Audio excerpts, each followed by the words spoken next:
kisah unik yang tidak kamu tahu tentang kemerdekaan Indonesia. Jangan kaget, sejarah kemerdekaan Indonesia adalah kisah yang mungkin sudah biasa kita dengar di bangku sekolah. Kisah yang ada di buku pelajaran hanyalah sebagian kecil dari kisah kemerdekaan, karena sebenarnya ada banyak kisah-kisah unik dan menarik seputar kemerdekaan Indonesia yang tidak kita ketahui. Berikut kisah-kisah unik yang mewarnai kemerdekaan Indonesia. Kisah-kisah ini jarang diketahui karena tidak tercantum di buku sejarah. 1. Tiang bendera. Event upacara bendera di Indonesia biasanya dilakukan setiap hari Senin ataupun saat memperingati hari-hari nasional. Upacara ini memang identik dengan pengibaran bendera merah putih oleh paskibraka. Tiang bendera haruslah kokoh dan kuat agar bendera dapat berkibar dengan gagah. Sehingga seringkali tiang bendera terbuat dari besi yang kokoh. Namun tahukah kamu, ternyata tiang bendera yang digunakan saat upacara pertama kali setelah Indonesia merdeka hanyalah menggunakan tiang yang terbuat dari bambu. Bendera pusaka pertama tersebut dinaikkan di rumah Soekarno yang berada di Jalan Pengangsaan Timur No. 56, Jakarta, sesaat setelah Soekarno membacakan proklamasi kemerdekaan Indonesia. Saat itu bendera dinaikkan pada tiang bambu di mana bambu tersebut digunakan dengan cara diberi tali dan ditanam beberapa langkah saja dari teras rumah. Pengibaran bendera dilakukan oleh paskibraka yang dipimpin oleh Kapten Latif Hendraningrat. Walaupun hanya menggunakan tiang bambu, namun suasana upacara sangat hikmat sembari menyanyikan lagu kebangsaan Indonesia Raya dengan lantang. 2. Naskah Proklamasi. Pembuatan naskah proklamasi di dalam buku sejarah memang diceritakan bahwa naskah dibuat oleh Soekarno dan Hatta di kediaman Laksamana Maeda setelah melalui diskusi yang cukup panjang.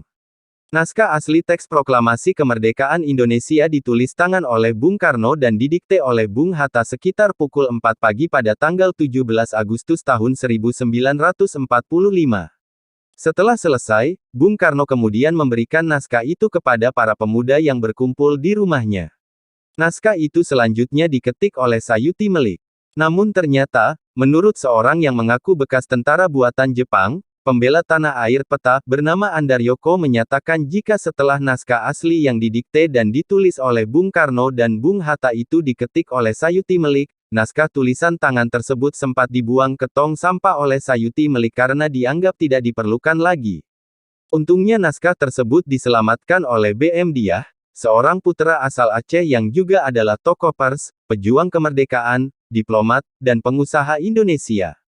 Takut akan dibuang kembali, dia pun menyimpan naskah asli proklamasi itu selama 49 tahun lamanya sebelum akhirnya diserahkan ke pemerintah pada tanggal 29 Mei tahun 1992. Namun ada juga cerita versi lain yang menyatakan kalau setelah Sayuti Melik menunjukkan naskah proklamasi hasil ketikannya kepada Bung Karno menanyakan naskah asli tulisan tangannya. Setelah ditanyakan tentang keberadaan naskah aslinya, Andaryoko menceritakan bahwa Sayuti Melik langsung mencari kertas tulisan tangan Soekarno dan menyetrikanya agar bisa utuh seperti semula. Hingga saat ini naskah asli tersebut disimpan di Arsip Nasional. 3. Bung Karno jatuh sakit. Persiapan naskah proklamasi sangat menguras jiwa dan tenaga Bung Karno hingga ia jatuh sakit. Faktanya saat proklamasi diucapkan, tepatnya pada tanggal 17 Agustus tahun 1945, penyakit malaria yang diderita Bung Karno kambuh. Bahkan ia masih tertidur pulas 2 jam sebelum pembacaan proklamasi. Pada akhirnya Soekarno tetap membacakan naskah proklamasi sesuai dengan jadwal yang telah ditentukan. Pada pukul 10 waktu Indonesia Barat, bersama Bung Hatta, ia mendeklarasikan kemerdekaan Indonesia di hadapan masyarakat Indonesia yang saat itu berkumpul di depan teras rumahnya. Sejumlah kendala teknis pun menghiasi, seperti misalnya mikrofon yang tiba-tiba tidak berfungsi lantaran kabelnya terinjak para pengunjung yang ingin menyaksikan peristiwa bersejarah tersebut. 4. Rekaman ulang suara Soekarno. Pembacaan naskah teks proklamasi adalah peristiwa bersejarah yang sangat penting. Karena hal tersebut menandakan kemerdekaan bangsa Indonesia. Pernahkah kamu mendengar suara asli Bung Karno yang biasanya diputar di media-media ataupun di museum-museum bersejarah, seperti contohnya Monumen Nasional Monas? Banyak yang mengira suara Bung Karno pada rekaman tersebut adalah suara asli Bung Karno pada saat pembacaan naskah proklamasi yang sudah disebarluaskan.